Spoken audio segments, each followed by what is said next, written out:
Well, aloha, hariom, namaste, hotek in Lakesh, asama luego, aho matakwi asin. My name is Stephen Busher, but most people know me as Scooby Hugs or Onama Scubaya. Or when I was a DJ, my DJ name was Mystery Inc. And I got the opportunity to play at a lot of Burning Mans and big festivals. And that's when I first met our special guest today. His name is Mitchell Gomez, and he actually ran an organization called DanceSafe, which I want him to talk about because that organization saved my life three different times. So everybody knows a lot about me. Let's jump right into Mitchell. Mitchell, where did you come from? Where were you born?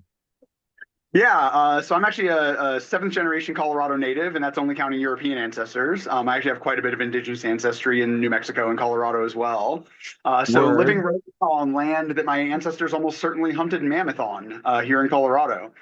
Uh, and I'm somebody who was just obsessed with psychedelics from the very first time I heard about them. I was 11 or 12, and I got a copy of Leary and Metzner's psychedelic manual. My parents let me have unrestricted reading as a child, bit of a mixed blessing. But this one worked out really well. And yeah, reading that book, my understanding at that age was that there were drugs that made you go faster and drugs that made you go slower.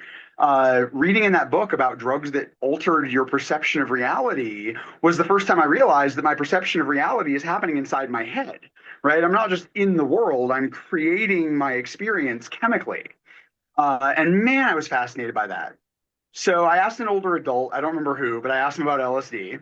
And they very responsibly told me that I should talk to my parents and that LSD was a thing that had existed in the 60s but didn't really exist anymore, right? Which, as an 11-year-old, that was probably a fairly appropriate response. I maybe would have just stopped with just talk to your parents. But the first time I realized that LSD was a thing that still existed was in my DARE class. We had a DARE officer. I was 13. He talked about, LSD and how it could, like, all the sort of normal DARE nonsense, breaks your chromosomes and makes you schizophrenic, stuff that I already knew wasn't true. And I had some follow-up questions about who I should avoid if I don't want to be exposed to this dangerous drug LSD. And the DARE officer talked about raves. And it took me a few weeks. It was the weekend after my 14th birthday when I found my first rave. And this was like a rave. Like you had to go to a gas station, ask for a green egg. Oh You yeah, had to I park remember. like a rave. Yeah. This was not a party. This was not a club. This was not a festival. This was a rave. I don't even know if we legally had permission to be in the warehouse. I definitely went to parties from that same crew later where they had sawed the chains off of warehouse doors. Oh So yeah, we like, bolt cut it yeah, big in bolt the cutters. early '90s. Yeah. This was 95. And so, yeah, this No, was, same year. yeah, this is the time in Florida. Nobody would sell fat goth 14-year-old Mitchell any acid, but I did find some MDMA on the ground and took it and had a wonderful time. So that was sort of my introduction to the rave scene. Finding raves on the ground and finding drugs on the ground at a rave and taking them. DanceSafe didn't even exist in 95. Like drug checking was not No, a I thing didn't. that existed. And so that was pretty normal behavior. It's actually still pretty normal behavior. People eat ground scores without testing them all the time, as terrible as an idea as that is these days. Well, Did do some, most of our viewers, I can guarantee, have never heard of Dance Safe. When I first found out about it, I couldn't believe it was illegal. Basically, you can take your drugs that you get to a festival, go up to a booth, give it to these Dance Safe guys, and they test it and they tell you what's in it. And that's legal. Is it still legal today? it's never been fully legal. The law is a much more complex thing than most people realize because it's not just about what's written in the books. It's also about both the court cases that have happened, what a district attorney is willing to prosecute, and what a jury is willing to convict on. And so, yeah, like there are arguably things that they could use to target harm reduction. There's a law called constructive possession. Basically, if I give you money to go buy some drugs and you have the drugs, I am legally in possession of those drugs even before you hand them to me, right? That's what constructive possession is. And so, yeah, there are laws that they could use to target it. post the fentanyl wave, I now know for sure that even if a district attorney wanted to bring the charges, I'm just so confident that you couldn't find 12 jurors that would be willing to convict for somebody trying to end fentanyl deaths. Like the idea that you could get 12 people who none of them have been impacted by fentanyl is just statistically impossible at this point, which is heartbreaking, but is the reality. And so legal-ish, but certainly shipping the test kits. There's states where test kits are drug paraphernalia. There's Right. that meme that goes around to badly describe your job. And the way I always answer that is that I break state and federal drug law and then brag about it on Fox News. And that's just like literally true. Like that's just like that was my job for over a decade. And so yeah, I'll actually talk about a bit about DanceSafe. It was I forgot where I was going with this, but I did. So I basically did college at New College because I wanted to meet Rick Doblin and Earth and Fire, and I knew I wanted to work in psychedelics. So I actually have my New College Four Winds on this arm and my Burning Man on this one because these are the two Mandelbrats that have fractaled That's into my so whole life. fat. Nice, nice. Um, That's my but yeah, favorite. worked for Burning Man for a couple years in IP media, trying to keep the playa decommodified. After, people like Crew Champagne decided to film renegade commercials, like that was, ridiculous behavior. Uh, and then in 2014, I was hired to help run outreach for DanceSafe. So, going to festivals, running the booth, doing public speaking around DanceSafe. And when I made a post on Facebook in 2014 when I got this job, like telling people what I was going to be doing. I had hundreds of people I went to college with message me with variations of the same message, which was, I can't believe that's your job. Every memory I have of you is you at some party ranting about how to be safer about drugs and how the drug war is harming people and like so very much sort of hacked reality into like my passion being my career for the last 10 years. It was last May of 2015 is when they very surprisingly and unexpectedly let me go without cause. Like it was just they wanted to go in a different direction. Uh, and so, yeah, for, 11 years, I was going to festivals, talking about drugs, helping to, the new fentanyl strips were released under my, leadership. That was obviously a huge team effort with Eman, the founder of DanceSafe, taking the Right. lion's share of the lift on that. But figuring out how to message the new fentanyl strips, how to bring them to market, how to start getting government grants. That one was work I did. I convinced the federal government to allow SAMHSA grants to be used for public health supplies. And so that came out of a conversation that I had with a federal legislator, which is why we had such a drop in drug deaths over the last few years, right? More fence strips, more Right. Narcan, less deaths. And so now that that has been reversed, we can very much anticipate that fentanyl deaths will increase again this year. And so post DanceSafe, the last year and change, so that was, 14 months ago. Uh, I was trying to write a book. I actually ended up writing two. So I'm trying to figure out what to do with these two books right now. The second one needs another probably 200 or 300 hours. Uh, but I have founded a explicitly psychedelic church, although we're not a church that uses psychedelic sacraments. So our sacrament is the knowledge, the tools, and the information and the care that people need to more safely explore altered states of consciousness. It's the temple of harm reduction. And so that is the website is templeofharmreduction.org. Up and running. Actually, just had to buy an upgraded hosting plan. That's what I was doing while we are doing this because I'm already getting so much traffic that it was starting to drag down my shared sites. I'm a bit of a website hoarder. I have a lot of domains that run on my hosting platform, but this one's going on its own right now. I'm watching the little bar move. Uh, and yeah, really, for over 10 years, I've been talking about harm reduction as a religious mission, right? I did a podcast called The Jewish Moral Obligation to End the War on Drugs like 9 years ago. But this is actually me living it as a religion with a legally registered church. And for the next year, we're going to be doing a lot of what I spent the last year doing, which is providing harm reduction coordinator services for festivals that want us there. We're doing a massive sanctuary at Camp Question Mark at Burning Man because Zendo is not going to be at the burn this year. And also, I'm building an app that will have all of the harm reduction resources available at Burning Man this year, along with drug information, consent information, health information, where to find medical, all of that at templeofharmreduction.app. So it's not quite done yet, but that's where it'll be hosted. Is And it, yeah, just sort of living my religious truth, which is that I believe that all of us are a single consciousness that is fragmented, which means I have the absolute moral obligation to save lives and help people explore altered states as safely as possible. Like, I do And not have any choice. I believe wholeheartedly you've probably saved thousands of lives. I mean, it blew my mind. I think it was my second Burning Man when I saw your Dance Safe tent, and I had to DJ at Center Camp for like 16 hours. And so I had some ketamine, some LSD, some cocaine, some other shit, and I'm having DanceSafe test all this, and three police officers walked right behind me, and they didn't care. And I was like, wow. And I don't think the world knows this, that there's an entity that tests drugs at festivals to make sure that people don't get hurt.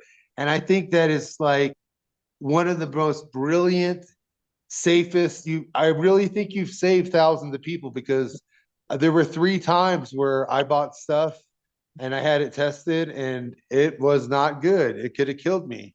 And I Yeah. would have never known that if you guys weren't there.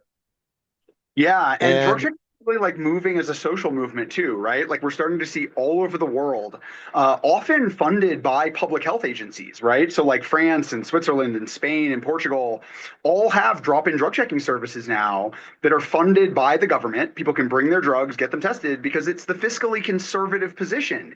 It's cheaper to just pay taxpayer money to test drugs than it is to send the ambulances if you don't test them. So like this right, is the conservative position, is to fund harm reduction, and yet we have all of this opposition to it in the United States, which largely I believe grows out of the fact that like there are real historical groups that really founded this country, right? So like you have the right, Iroquois Confederacy, you have the Spanish coming up from what was Nueva España, New Spain, into New Mexico and Colorado and Florida, hundreds of years before English speakers were ever settling. But one of the big groups that you have is Puritans, right? A group that fundamentally was based on the idea that if something feels good, it should be bad for you. That's sort of the Puritan ideal distilled down, right? This world is actually a sort of trap or a test. And if you do really good here, you get to go to the real world, which is much better. But while you're here, it's about worshiping God and denying pleasure of the flesh, right? That's the whole sort of bit. And so that is a real intellectual and political strain within our country, which explains things like opposition to giving out condoms, anti-choice, trying right. to control what women do with their bodies, and also the drug war, which is fundamentally an inquisitional process. Like it literally started with the Inquisition, the very first law on earth that fully banned a drug.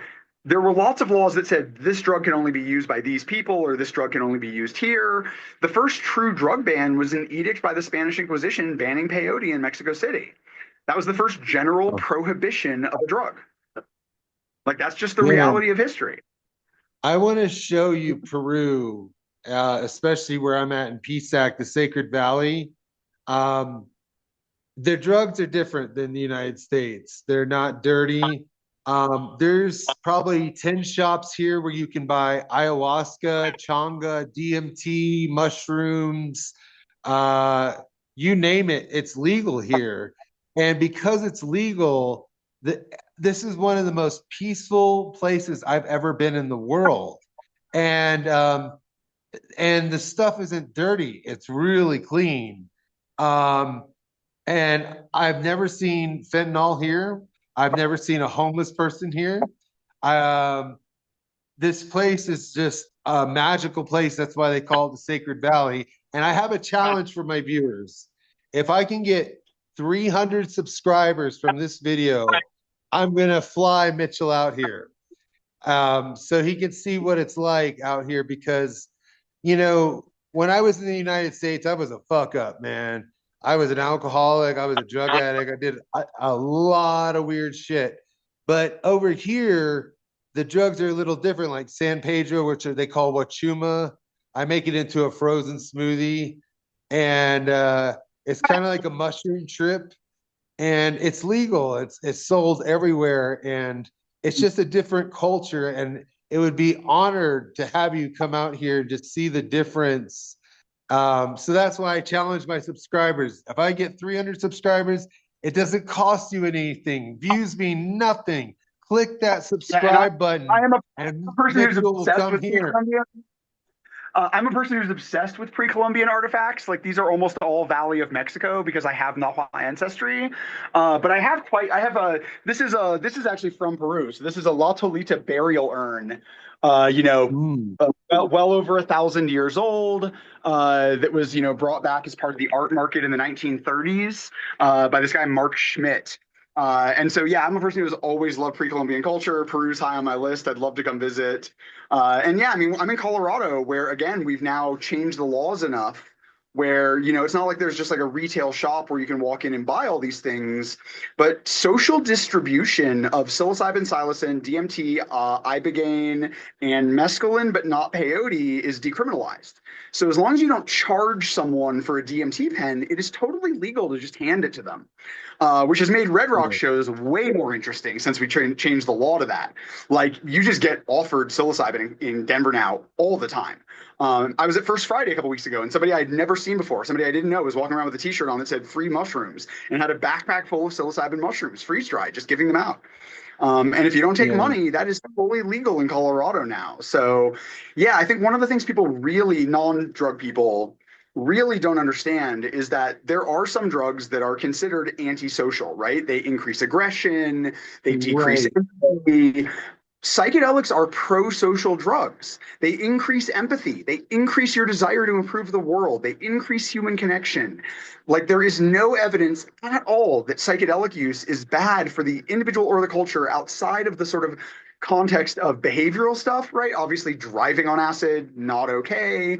And then the rare sort of, there are people who, if you have a close family history of schizoaffective disorder, bipolar, right, or if you personally right. experience those things, there are different risks. Like, LSD-induced schizoaffective disorder is a thing I've personally seen.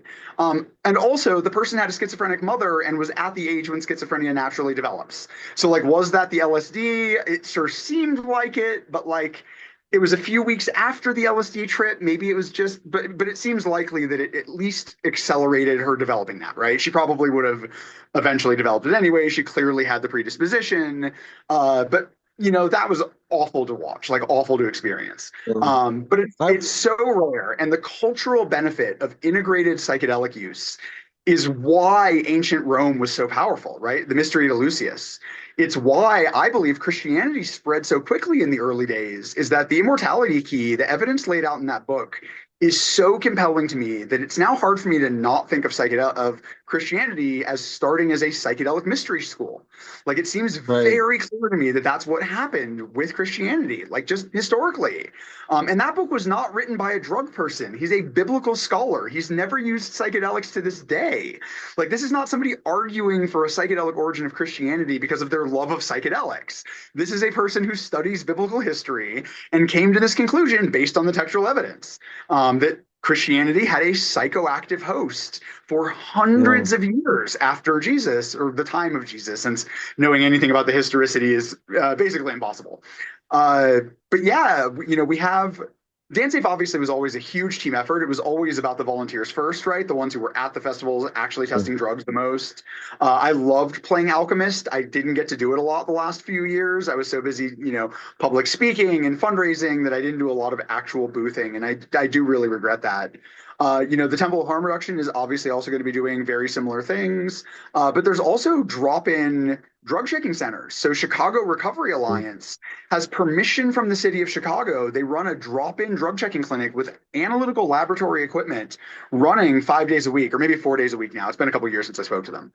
Um, and so the temple is currently trying to raise the money. We have the lab equipment and a potential space to open a drop-in drug checking lab in San Francisco and Denver to start. So this is, as soon as we're through Burning Man, this is the next thing I'm running full speed towards. And so we're hoping to open a GCMS and FTIR, like really, really impressive analytical lab equipment, and run 2 different cities with 3 days a week drop-in drug checking. And if that's successful, I'd like to try to start pitching city governments, right? There's no Well, reason the city of New York.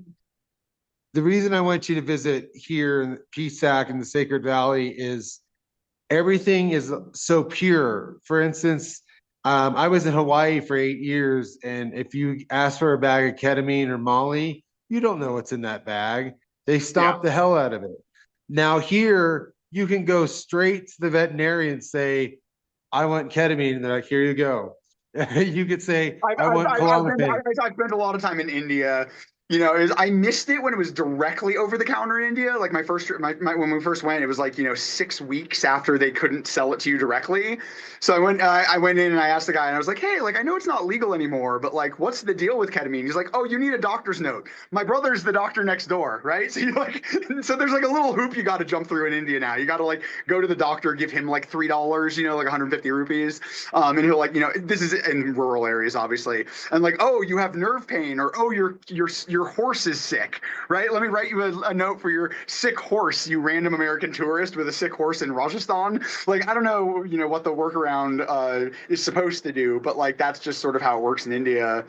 And yeah, like this is the whole heart of the problem is that people look at drugs and they say, oh, look, drugs are so adulterated. There's so much misrepresentation. There's so much violence. We need to make drugs more illegal when it's the fact that they're illegal that makes all of those things happen, Right. right? When you And can grow the cactus and get the ketamine from a medical source, it's just mescaline and ketamine. Like that's all of the things people point to as harms of drugs are actually just direct outgrowths of drug prohibition. Like we built this yeah. mess. And what's amazing here is whether you're doing ayahuasca, mushrooms, ketamine, DMT, changa, everything in Peruvian and Quechua nature tradition is you do a ceremony first. And I've never seen that really done too much in the United States, but it really alters your mind state of how you're feeling, and they take it very seriously. You pray to the directions, you pray to Inti, which is like the goddess that or god that looks over Peru, and they get really big into the ceremonies. And there's just something about this place. Not all of Peru is like this. I went to Arequipa, and they which is like 10 hours away, and they didn't believe that they sold mushrooms in Wachuma. This is just the Sacred Valley. It's a very special place. It has some of the oldest ruins in the world. They have the Pisac archaeology ruins and Ollantaytambo that are older than the pyramids of Giza, and they still don't have the technology today to know how they built it. And Yeah, I mean the idea that there was like a technologically advanced civilization at the end of the last ice age, which used to be super fringe, like now it's like every megalithic structure, we just keep finding older and older shit to the point that we're now in the last ice age, right? Like if you look at like Göbekli Tepe in Turkey, like that thing was built at the very tail end of the ice age, like right when Graham Hancock and these people have all said like there was a technologically advanced. So like how are people building these megalithic structures before we figured out how to grow food? It is a huge mystery. Like it's very, very strange. well, let's change the subject a little bit because a lot of our audience, they know I was a DJ, you were big involved in Burning Man, and let's talk about some weird shit we saw. Like when I was DJing at Center Camp, I must have put 9 grams of cocaine on my vinyl turntable, and I'm doing it while What year was on this? stage. In fact, I think I put every letter of the alphabet up my nose when I was at Apogea. I was DJing in the Octopussy. And you know, I saw some of the weirdest shit. People get naked, have sex, like um what's I mean, so yeah, because the weirdest thing I ever saw at Burning Man was definitely a legit UFO. Like this was not an art piece. This was a wow. UFO. Yeah. It was bouncing between the Razorback Mountains. So the ones that if you're like most years, if you're looking at the man, the Razorbacks are the mountains that are sort of to the right of you. The city obviously rotates, but like those are the ones on the other side of the train tracks, right? Across the playa from the burn is the Razorbacks. And then it would bounce over to like where the actual Black Rock is, that the Black Rock Desert's named for, which is if you go straight down the longest part of the playa, you can't actually see it from Burning Man, but there is a massive black boulder that is why it's called the Black Rock Desert. It's not just the little black rocks we all Right. find around. Yeah, if you're heading down the playa, that was the way to find the pass into California, was to aim to the left of the Black Rock. That's why it's the Black Rock Desert. Also, Pyramid Lake on the reservation, like every 100 years or so, there's like thousands of rattlesnakes that will cluster on Pyramid Lake. It hasn't Mhm. happened since the mid 1800s, but we're due. And so I'm very hopeful that we're going to get another year soon. It's like right when Burning Man's happening. The whole pyramid in Pyramid Lake apparently just writhing with rattlesnakes. Sounds amazing. um, I so think, yeah, I mean, in terms of like drug jackassery, you certainly see plenty of it at Burning Man, right? Like I'm oh always yeah, trying to find a balance of like providing harm reduction and also respecting that Burning Man is fully like merry prankster culture writ large, right? So like right. there is a lot of that like prankster energy. One of the funniest games I ever saw played out there, and it was only funny because it's fully explained and fully consensual to the person playing, right? That's the only reason this is funny. So this person passed away many years ago. It's why I'm comfortable telling this story. But he would have a large black velvet bag that had not just Mhm. bump bullets, like the little things to take, cocaine with, but he would actually Dremel them out because they make them quite small. So these were like properly Dremeled bump bullets, all black Wow. aluminum. Yeah, all black aluminum, all unlabeled, and you could pick one and have it for free, but you had to do the first bump right in front of the person who gave the gift. And it was 1/3 MDMA, 1/3 cocaine, and 1/3 playa dust. So a third of them were just playa dust in a fucking bullet. And so, like, if you want a free bump bullet of cocaine, you might be able to win it. And the name of the game was Playa Roulette. So this was a Wow. game that, yeah, but like every person taking it knew that they might be getting, right? You might be getting MDMA, you might be getting cocaine, or you may be getting a large line of playa dust that you just actively snorted up your nose. And so people played. People thought it was very funny. You know, it's funny because you tell them. That sort of, obviously misrepresentation is one of the very few drug crimes that I do think is a crime, right? If you lie Right. about what the drugs are, that should be illegal. If you give someone drugs without Absolutely. telling, that should be illegal. I got dosed about a year ago at a festival, drank out of somebody offered me like an effervescent, like electrolyte tablet for my water, and I thought they were friends with my friends. I didn't realize they were just like hanging out in our circle, and ended up in the ER. Like I actually ended up requiring like medical care. I Um, I can't tell you how many times that happened to me because Reverb Nation ranked me as the number one DJ in Denver, and the other DJs did not like that. So I kept yeah, getting roofied over and over and over again geez. because it's a very competitive scene. But let's switch topics. Like something else that happens at Burning Man in these regionals like Apogea. You ever see any weird magical stuff? Like I'll give you an example. We ran out of water and ice at Apogea, and I formed a circle with 100 people, and we said this prayer, and out of nowhere, it started hailing like crazy. And everybody said, "Open your coolers." And everybody's cooler got filled up with ice. And it was just like, Wow. Burning Man, Apogea, these kind of festivals, it's not all about drugs, sex, and crazy shit. It's a really good art, but you see some magical stuff that is Yeah, profound.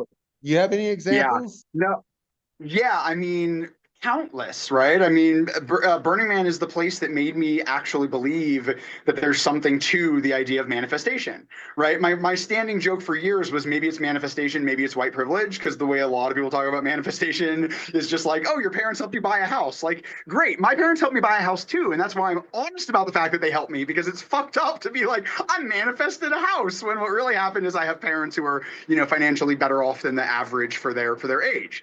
But like the number of times that I've seen a person who needed like down to like a specific sound card with a specific driver installed in order to like do their set, and their sound card dies. And they literally just say, like, I can't play because I need this sound card with this driver. And the person directly across from them is like, oh, I have that in my tent, right? Like it's just that stuff happens at Burning Man all the time. And I think part of Yeah. it is that like we are an incredibly resourced and resourceful community. I do also think part of it is that a large number of people gathering with truly good intent does seem to bend something in the universe when it comes to probability. Things that are just incredibly unlikely bordering on impossible happen every minute at Burning Man consistently. Like it's Yeah. just like impossible that like, oh, there's this one person I badly needed to talk to, and like you're in line in Antarctica and they come and stand behind you, right? Like that stuff is just totally commonplace at the burn. You'll Yeah. you know sometimes it'll fuck with you and you'll like run into the person you're trying to avoid all week. Like that side happens too. The playa will always give you the lessons you need, not necessarily the experience you thought you needed, right? Like that is what What Burning I, Man is really good at. what I really appreciate about Burning Man, Apogea, Sonic Bloom, Electric Forest is they have calm, and most people don't know what that is. They have areas where people are freaking out on psychedelics, and it's one of my best volunteer positions because, God, I don't know how many psychedelics I've done, but I always volunteer for calm, and people come in there and they're like, they think they're dying and stuff like that, and I pull out my teddy bears and I have my bears start talking to, and it's a really good thing to have because back in the day, if you were fucked up, they would kick you out of the festival. But that doesn't happen anymore. Most of these festivals have calm, which is a really cool thing. Like, you I could be mean, completely naked a running lot of around. them do. A lot of them do. There's still plenty that don't. So, like the big Yeah. corporate ones, like EDC, like their model is sedate and restrain. So, like they'll take people to medical, Yeah. sedate them, and strap them to backboards. Like that is how these large festivals often deal with people having difficult psychedelic experiences. And the reason I know this happens is I've probably helped at this point like 6 or 8 people who that happened to find a therapist to deal with the trauma of how medical treated them at a large festival, right? It wasn't Yeah. necessarily the psychedelic freak out that caused all the trauma. It was getting shot up with Haldol so that your muscles don't work and being strapped to Right. a fucking backboard on acid. Like that's just torture. That Uh, happened to me at Ultra Music Festival in Miami. They didn't yeah. have calm. And that's why I Yeah. really appreciate these other transformational festivals that have calm. Even if people are running around naked doing crazy stuff, they take them to these tents and they calm them down. They have people like me. I'm a certified life coach and I've done enough psychedelics in my life. I actually don't do too much anymore, except for what they have here in Peru. I do a lot of achuma and we have the best mushrooms in the world. It's all legal. Yeah. And the Tonga is smokable ayahuasca. That'll take you to another dimension. That's why I But yeah, want you to come out here. yeah, but anyone who wants to get involved in this work, like the Zendo Project is like probably the largest peer support organization that does that sort of Trip City work. They're actually not going to be at the Burn this year, which is part of why I've been scrambling and focusing so hard on the Burn is we're trying to build out some adjacent infrastructure. I can't recreate Zendo. They bring hundreds of volunteers and $500,000, but I'm trying to, we're building a sanctuary question mark through the Temple of Harm Reduction. There's also an amazing organization called Harmonia based out of Asheville, North Carolina. Yeah. Yeah, so I'm on the board of Harmonia, amazing organization. Every single person involved, I just like could not love anymore. And so yeah, anyone in the Southeast who's interested in that sort of work, like we'll bring people in and train them. So like you don't need a specific background to do this sort of peer support work. Like Zendo is Yeah. always looking for volunteers. Like their training's online. So like you can do the Zendo sit training, which they do ask for a donation for. That's how the org sustains itself. But they do free trainings at Burning Man. So if you're ever at Burning Man and want to volunteer, you can do their free training on, I think it's either Monday or Tuesday. And so they do the full training and you can immediately start volunteering. And it's such impactful work, right? Taking somebody who's having just like the most difficult experience you can imagine and often helping them navigate it in a way that they come out the other side grateful for the experience, right? Like, oh, Right. I'm not afraid of death anymore. Like I've been terrified of death since my parents passed, right? Like this is a real person that I sat with many years ago. Like a person who had been just living with tremendous fear without realizing it, that they were every minute of every day were terrified of dying, but it was background radiation. They didn't think of it as like an active thing. And that psychedelic experience, like, yeah, don't get me wrong, he left his marriage and quit his company, but like he has much more healthy relationships now and a much better work-life balance. Like he was unhappy with his life because he was staying there because he was so afraid. And now it's like, no, he's out, he's free. And like that's the most powerful outcome of psychedelics that you can imagine, right? Is helping you overcome your Right. like deepest fear. Yeah, I mean, death is not a thing that I have really even worried about since my first 5-MeO DMT experience. right? Like there's one moment I was having very, very serious mental health challenges that I had a brief moment that was tough. But in general, like death doesn't really factor into my decisions that much because I know that at the heart of my consciousness, there is a core that survives physical death. I don't think it's me. It's not my favorite foods. It's not my love of dogs. That stuff is all part of my brain. The part that's underneath that generates the consciousness, like that part is eternal. Like that part wasn't born, that so it can't die. Like that is the thing that created the universe is the sentient mind. I often think of it in Shaivite terms because I spent so much time in India, but I was also raised Jewish, and there's a sort of Kabbalistic, non-dualistic Jewish strain as well that I'm very drawn to. Right, the idea that there's nothing but God, there is nothing that exists outside of the divine, which obviously includes all of this. Right, what does infinite mean if it doesn't include this? Uh, Well, something yeah, I so want to something I want to reiterate to our viewers is our Facebook channel is called Faces of Unity, and it's really about change. If you knew me a couple years ago, I was crawling on the ground. I did every drug. I was drunk all the time, and I didn't think change was ever possible. Um, but Peru did something to me. I don't drink anymore. I smoke a little weed. I do a lot of achuma because it's medicine. It's like ceremony. But I made a huge change in my life, and I think change is possible for everyone. I see a lot of people at rainbow gatherings, Burning Man and stuff, and they just like they never want to change. But what our channel about is Faces of Unity is we all have that choice to change. And it doesn't happen overnight. It took me 15 years. I DJ'd for 25 years, and that was my profession.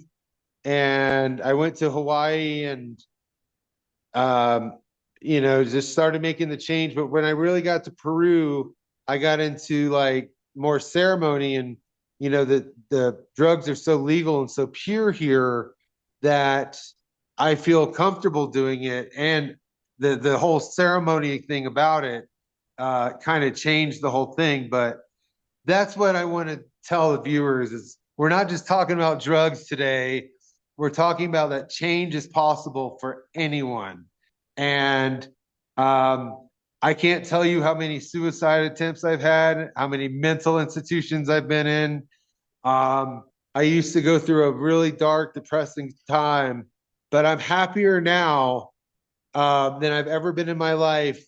Co-managing an international hostel and building community, and I don't do a lot of these hard drugs anymore. Um, but I made the change, and I believe it's possible to make the change. But sometimes you need to leave the United States. And that's why I encourage you to come to Peru. I would love for you. I have a place for you. I've got yeah, a couple places for I you, love actually. traveling. I've lived in like probably a dozen countries at this point. I think what you're really saying though is that the US does have a lack of like real community, right? Like even in cities that have it. And so like that's the thing that people often find when they travel is like, oh, I've never experienced this before. I'm like, yeah, you've never lived in a walkable community before. Like that's literally all it is. Is like living in a community where you can walk out your door and like walk and talk to your friends and neighbors, which is fucking Right. rare in the US. Like we don't have these walkable communities with people. It's like you don't miss college, you miss living in a dorm, right? Like this is like the whole thing that Yeah. people don't understand is that individual. It's why Burning Man works so well, right? Like don't get me wrong, bikes are useful. You can genuinely walk anywhere though. Like I actually know people who've been coming to Burning Man since the '90s who don't bring bikes. They find they miss too much of the individual interactions when they're biking around. And so they would rather just walk everywhere. I have a Yeah. torn meniscus in my right knee. I am not a walking everywhere Burning Man type human. I am a things with gas engines type human on Playa. So yeah, I try to always have It's something from a disability golf cart to a Ford F-450 Super Duty that I turned into a sheet metal pirate ship. But I've had a variety of gas burning engines that have moved me around the burn. But yeah. So Yeah, before we bounce, I love giving people weird rabbit holes. You said you wanted weird. You want a weird rabbit hole people can dive down before my phone dies? absolutely. Cool. So there's a bunch of different experiences that if you take people's descriptions of those experiences and you remove like the cultural context and you just look at them as like a narrative experience, the way that like a folklorist would look at folklore, they all sound like the same thing. And I don't know what that means. And some of those experiences include DMT and ayahuasca, near death experiences, UFO abductions, 1800 reports of fairy abductions, 11th century Arabic reports of the jinn, the Gahanas in Western Africa, and like literally hundreds of other things from all over the world. The Alush in ancient Mexico all seem to be describing the same underlying phenomenon. And I don't know what that phenomenon is, but I don't think it's a good idea that we keep ignoring the fact that these experiences seem to be describing the same thing, and we know of ways to reliably induce them, right? You can reliably induce being abducted by a UFO. And that is really bizarre that that is a thing, either because of shared neural architecture or because there's something really weird going on, right? The underlying experience may be literally true, that there are entities that exist in parallel dimensions or whatever, however you want to frame it. I don't speak math, and so I don't know enough about quantum physics to be able to explain it. But there's something really fucking strange going on that nobody wants to talk about, and I think it's worth talking about. Well, hey, I appreciate your time today. My phone is actually dying too. It's Perfect. been an honor to speak to you. And like I said, if we get 300 subscribers, I'll fly you out here. I really want you to see the difference of culture and community. We have a lot of parties here, and I still don't know how to speak Spanish, but I went around and said buenas noches, which is good evening. And I said that to everybody I walked by. I felt higher on acid, but because everybody was so happy that I said buenas noches. And the people here, the community is so strong. I've never seen anything like it in the world. And that's why I implore you to come out here. We are Faces of Unity on YouTube. We're just getting started. We have a lot of people to interview. Um, a lot. I can't even tell you the names because I'm going to surprise people. We just started this week, and it's been an honor to have you. Thank you for joining our little video interview today. When are you putting this one on the internet? Like when will this one go live? I'll try to get it up today. Oh, Um, beautiful. So in the that hardest case, thing for me, the I was just hardest gonna say, thing for me is everybody speaks Spanish, and getting the Spanish sub closed captions takes me the longest time. But I have Starlink. Our internet rocks here, so gotcha. I'll have it up probably in 2 hours. Cool. And so, for anyone watching in the US, particularly, templeofharmreduction.org and launch, LAUNCH, all capitals, is the coupon code right now to save you some money on reagent kits. The fentanyl test strips we sell basically at our like cost. It's quite close to cost. But the reagents, if you need a fresh test kit for Burning Man, templeofharmreduction.org. Okay, I need you to message me that information, and I'll add it in the comments. And Beautiful. anything Cool. else you want to add, I'll put it in the description. It was an Yeah. honor seeing you. Yeah. Great chatting. And Blessings to hopefully I'll see you in you. Peru soon. And I better see you in Peru soon. We need you out here. Yeah. Especially I'm building a new community 3 miles up, and it's going to have a lot of sustainable structures.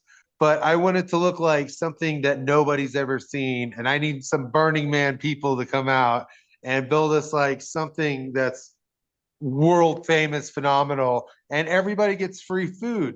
So it's going to be a different kind of thing. So Nice. Yeah. I thought we built our I ships hope in to see India, you so maybe soon. we can do some overlap.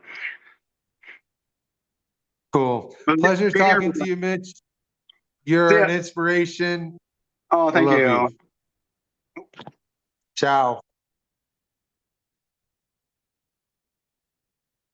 Woo.